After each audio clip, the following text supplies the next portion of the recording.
Hello everyone, welcome back to my channel.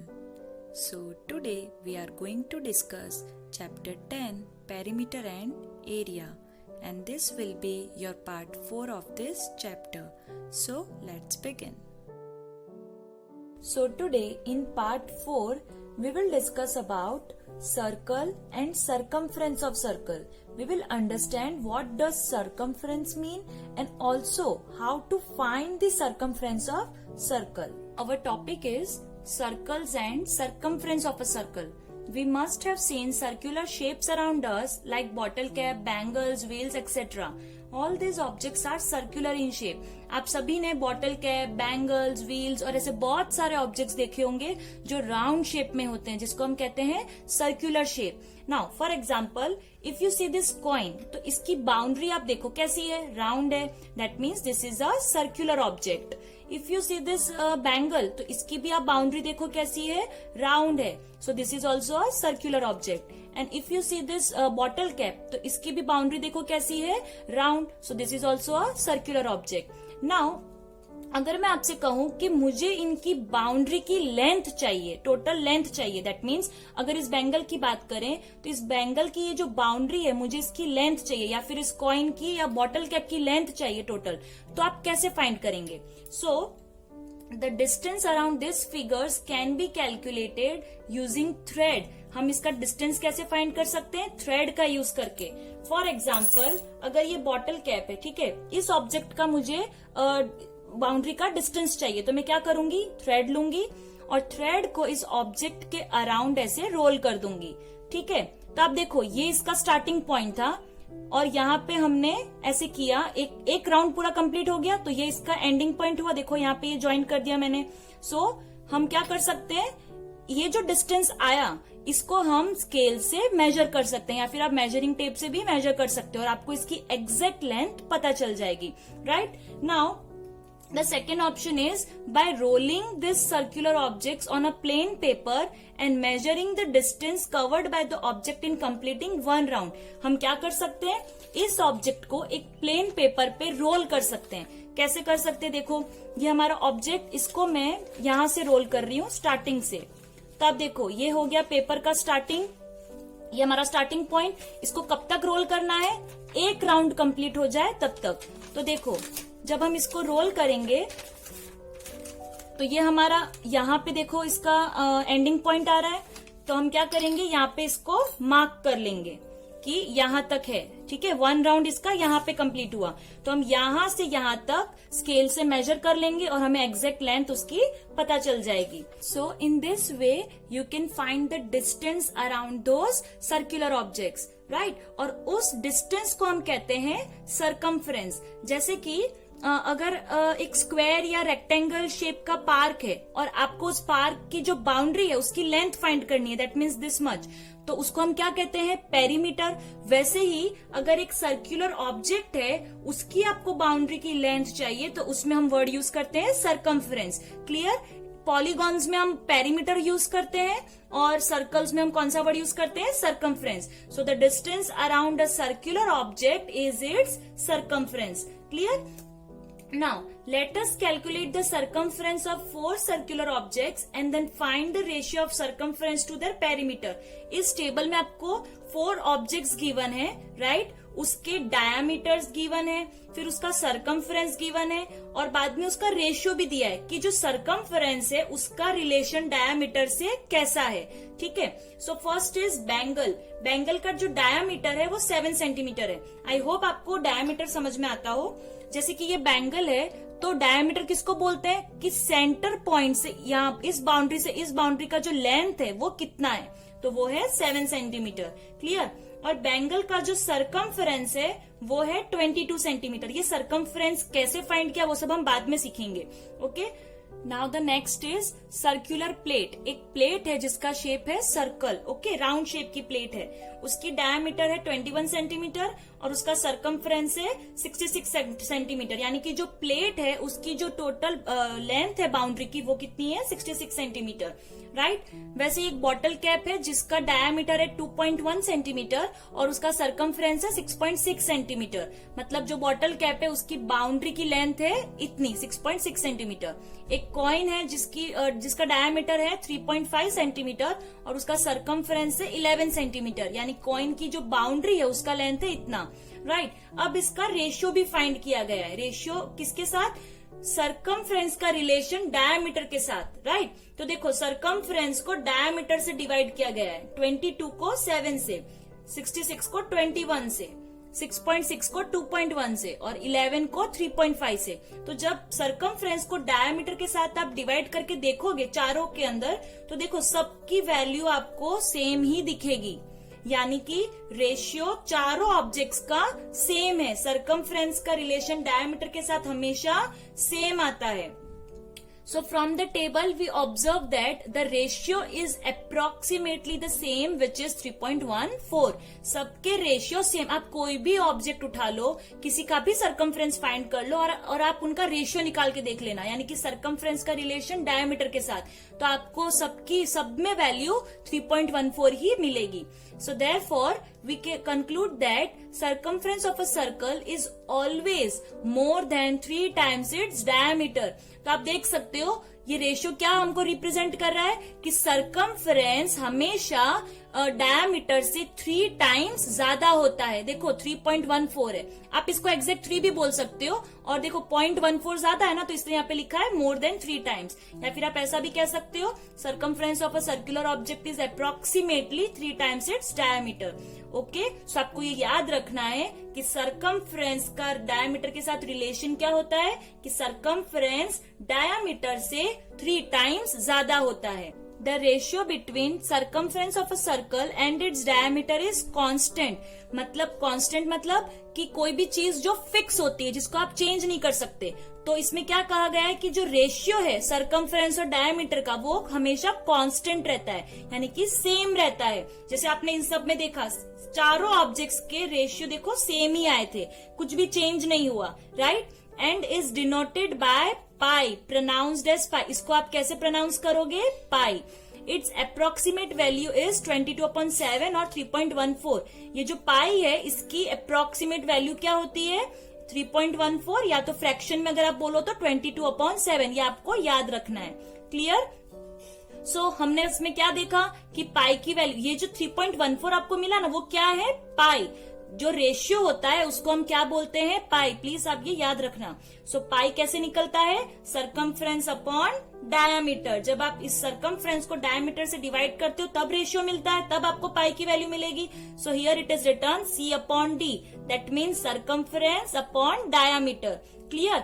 अब यहाँ पे आगे क्या किया गया, देखो ये दोनों क्रॉस मल्टीप्लाई हो रहे हैं। इक्वल्स टू के इस साइड D को हम मल्टीप्लाई करने के लिए भेज सकते हैं, right. So C equals to D into pi. So here it is return pi D। अब पाई की वैल्यू एज इट इज रखी और D को क्या कर दिया है? 2R, क्योंकि आप सबने 6th में सीखा है कि डायमीटर क्या होता है? 2 टाइम्स ऑफ रेडियस। अगर हम रेडियस का 2 टाइम्स कर दे, यानी 2 से मल्टीप्लाई करें, तो हमें मिलता है डायमीटर, राइट। सो डायमीटर की जगह हमने क्या लिखा है? 2R, that means 2 times R. So circumference C equals to 2 pi R. ये दोनों मल्टीप्लाई होके साथ में आ गए 2 pi R। तो अब इससे आपको क्या याद रखना है? अगर क्वेश्चन में डायमीटर गिवन है और आपको सरकमफ्रेंस फाइंड करना है, तो आप डायरेक्ट ये फॉर्मूला भी यूज कर सकते हो, पाई डी। और अगर आपको रेडियस गिवन है तब आप 2 pi R की फॉर्मूला यूज कर लेना। Clear? Now let's take some examples. First example is find the circumference of a circular object of diameter 20 centimetre. तो आपको फाइंड क्या करना है? सरकमफ्रेंस किसका? एक ऑब्जेक्ट है जो सर्कुलर शेप में है और उसका डायमीटर है 20 सेंटीमीटर, और उसका आपको सरकमफ्रेंस फाइंड करना है, यानी कि उस ऑब्जेक्ट की बाउंड्री जो है ना उसकी लेंथ फाइंड करनी है, राइट। और आपको पाई की वैल्यू यहाँ पे मेंशन की है 3.14। ठीक है। अब मैंने आपसे क्या कहा था कि अगर आपको क्वेश्चन में डायमीटर दिया हुआ है तो आप डायरेक्टली पाई डी की फॉर्मूला यूज कर सकते हो, और अगर आपको रेडियस गिवन होता तो आप 2 पाई आर की फॉर्मूला यूज करते। ठीक है। और एक और चीज, पाई की वैल्यू हम सबको पता है, डेसिमल्स में क्या होती है 3.14 और फ्रैक्शन में क्या होती है 22/7। अगर आपको क्वेश्चन में इन दोनों में से कोई भी एक वैल्यू मेंशन की गई है तो आपको कंपलसरी वही यूज करनी है, राइट। लेकिन अगर कुछ भी गिवन नहीं होता तो हम दोनों में से कोई भी वैल्यू यूज कर सकते हैं। ठीक है। So circumference equals to pi D, हम ये वाली फॉर्मूला यूज करेंगे बिकॉज डायमीटर गिवन है। सो पाई की वैल्यू 3.14 इंटू डी 20 सेंटीमीटर। जब आप मल्टीप्लाई करोगे you will get 62.8 centimetre. Now let's come to second example. Find the circumference of a wheel whose radius is 63 centimetre. Find the distance covered by it in taking 50 rounds. अब इसमें क्या बोला है कि एक व्हील है जिसका रेडियस क्या है 63, यहाँ पे डायमीटर नहीं दिया है आपको, रेडियस गिवन है, मतलब सेंटर से बॉर्डर तक का डिस्टेंस। ओके, ये आपको दिया है 63 सेंटीमीटर और आपको उसका डिस्टेंस फाइंड करना है। ये जो बाउंड्री है ना उसका आपको डिस्टेंस तो फाइंड करना है, लेकिन कितना 50 राउंड्स जितना, कि अगर यहाँ पे हम 50 राउंड्स करें तो उसका डिस्टेंस कितना होगा। सबसे पहले हम क्या करेंगे, सर्कमफ्रेंस फाइंड कर लेंगे, उससे आपको क्या मिलेगा 1 राउंड का answer, right. So circumference equals to 2 pi R. इस बार हम 2 पाई आर यूज करेंगे बिकॉज हमको रेडियस गिवन है। 2 इंटू पाई की वैल्यू देखो मेंशन की गई है तो आपको ये ही यूज करना है, आप 3.14 यूज मत करना। 22/7 इंटू रेडियस क्या दिया है 63 सेंटीमीटर। अब यहाँ से देखो कटिंग की है, 7 1 जा 7 एंड 7 9 जा 63। क्लियर, नीचे डिनोमिनेटर में 1 आ गया, सो न्यूमरेटर्स मल्टीप्लाई हो जाएंगे। 2 इंटू 22 इंटू 9, तो जब आप मल्टीप्लाई करोगे you will gate 396 centimetre, right. Circumference कितना है, इतना, यानी कि ये जो बाउंड्री है ना इस व्हील की, इसका टोटल डिस्टेंस है इतना, मतलब 1 राउंड का इतना हुआ, राइट। बट हमें तो 50 राउंड्स का चाहिए, so distance covered in 1 round कितना होगा 396 centimetre. So distance covered in 50 rounds will be how much, तो 1 राउंड का आपको गिवन है। 1 यूनिट का आंसर जब गिवन होता है तो हम क्या करते हैं, cross multiply. So 50 into 396 centimetre, so you will gate 19,800 centimetre. जब ये व्हील 50 राउंड्स कंप्लीट करेगी तो वो इतना डिस्टेंस कवर कर लेगी। अगर आप इसको मीटर में लिखना चाहो तो आप 19,800 को डिवाइड बाय 100 कर सकते हो, तो आपको मिल जाएगा 198 मीटर। आप ऐसे कन्वर्ट भी कर सकते हो। Now let's come to the third example. A gardener wants to fence a circular garden of diameter 21 मीटर। एक सर्कुलर गार्डन है जिसका डायमीटर है 21 मीटर, यानी कि अगर आप सेंटर से एक लाइन सेगमेंट पास करें तो ये डिस्टेंस कितना है 21 metre and this is your diameter. ठीक है। अब गार्डनर को क्या करना है, फेंसिंग करवानी है। फेंसिंग आप समझते हो, किसी भी चीज की आपको बॉर्डर तैयार करनी है, right. Find the length of the rope he needs to purchase if he makes 2 rounds of fence। तो यहाँ पे आप देखो वो फेंसिंग किससे करवा रहे हैं, रोप से कर रहे हैं, और कितनी बार करना चाहते हैं 2 बार, मतलब एक बार वो रोप को इससे कवर कर लेंगे और वापस से एक और बार दूसरा राउंड भी लेंगे और रोप से फिर से इस गार्डन को कवर करेंगे। ठीक है, यानी कि 2 बार वो फेंसिंग करवाना चाहते हैं। ठीक है, तो अब फेंसिंग करवानी है तो उनको रोप परचेज करनी पड़ेगी, और 2 बार अगर फेंसिंग करवा रहे हैं तो 2 बार में जितनी रोप यूज होगी उतनी लेंथ की रोप उनको परचेज करनी है, तो वो हमको फाइंड करना है। तो हम कैसे फाइंड करेंगे, सबसे पहले तो हमें इस गार्डन की जो बाउंड्री है दैट मीन्स दिस वन, इसकी हमें लेंथ पता होनी चाहिए। अगर हमें इसकी बाउंड्री की लेंथ पता चल गई तो उसके हिसाब से हम रोप परचेज कर सकते हैं। सो बाउंड्री की लेंथ कैसे फाइंड करते हैं, सर्कमफ्रेंस को यूज करके, राइट। हम अगर जैसे हम कोई लैंड रेक्टेंगल शेप का या स्क्वायर शेप का होता है और उसकी बाउंड्री आपको फाइंड करनी होती है तो आप पेरीमीटर फाइंड करते हो, वैसे ही सर्कल में हम क्या फाइंड करते हैं, circumference. So circumference equals to pi D. ये वाला फॉर्मूला क्यों यूज किया गया है, बिकॉज डायमीटर है। जब डायमीटर देंगे तो ये वाला फॉर्मूला यूज करो, और जब रेडियस गिवन हो तो 2 पाई आर को आप यूज कर लो। ठीक है, सो पाई की वैल्यू भी गिवन है 22/7, तो आपको ये ही यूज करनी है 22/7, एंड डी की वैल्यू 21 मीटर, राइट। अब यहाँ पे कटिंग की है, 7 1 जा 7 एंड 7 3 जा 21। सो 22 इंटू 3 66 मीटर, यानी कि इस गार्डन की जो बाउंड्री है उसकी ये टोटल लेंथ कितनी है 66 मीटर। यानी कि एक बार अगर आप फेंसिंग करवाओगे मतलब 66 मीटर जितनी रोप चाहिए, राइट। बट यहाँ पे तो 2 बार वो करवाना चाहता है तो हमको 2 राउंड्स का निकालना पड़ेगा। So length of rope required to fence once, एक बार आप फेंसिंग करवाओगे तो रोप कितनी चाहिए 66 metre. So length of rope required to make 2 rounds, अगर 2 बार करवानी है तो हाउ मच। देखो 1 का आंसर गिवन है, सो हमें क्रॉस मल्टीप्लाई करना है। So 2 into 66, so you will get 132 metre. 2 बार फेंसिंग करवाओगे तो हमें 132 मीटर की लेंथ जितना रोप चाहिए, right. Now also find the cost of rope. अब ऑब्वियसली रोप परचेज करने जा रहे हैं तो कॉस्ट तो लगेगा ना, मतलब उसको पेमेंट तो हमें करनी पड़ेगी। इफ इट कॉस्ट ₹4 पर मीटर, अब उस रोप का कॉस्ट क्या है 1 मीटर का अगर आप रोप परचेज करते हो तो वो पड़ेगा ₹4 का, राइट। तो अगर आपको 132 मीटर जितनी रोप चाहिए, 132 मीटर की जितनी चाहिए, सो हाउ मच 1 मीटर रोप का ₹4 है, सो 132 मीटर रोप का हाउ मच। तो हम क्या करेंगे again cross multiply. So cost of 1 metre rope equals to ₹4, therefore cost of 132 metre rope equals to how much. So 132 into 4 equals to 528।